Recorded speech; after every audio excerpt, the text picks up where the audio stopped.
Première journée d'école, j'étais caché en arrière de la maison parce que je voulais pas aller à l'école. Ma mère, elle m'a trouvé puis elle m'a embarqué dans l'autobus.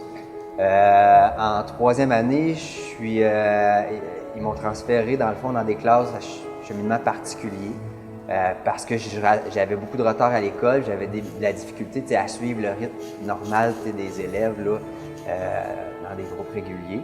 À un moment donné, j'ai réalisé à travers ma passion, la course à pied, que je pouvais réussir des choses. Puis à mon arrivée au secondaire, ben, j'ai commencé à travailler un peu plus fort, puis à me donner des outils pour me permettre de réussir. Puis j'avais un objectif, c'était de retourner au régulier en secondaire 5.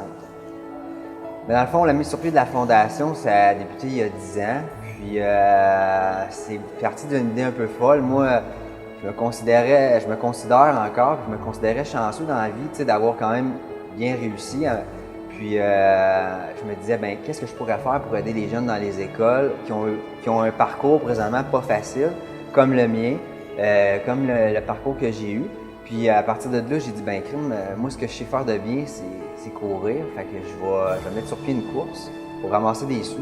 On va vendre les kilomètres que je vais courir, parce que ça se vend des kilomètres, vous le savez peut-être pas, mais ça se vend. J'en ai vendu pour 10 000 la première année, puis je voulais aider une école primaire, c'était l'école Sainte-Marguerite où j'allais quand j'étais petit. La Fondation soutient 450 élèves par année dans 61 écoles, dans 3 commissions scolaires. Je fais ça parce que je réalise que ça fait une différence. Puis tu sais, mon rêve, moi, c'est qu'un jour, ben, toutes les écoles de l'Estrie soient parrainées par la Fondation Christian Vachon.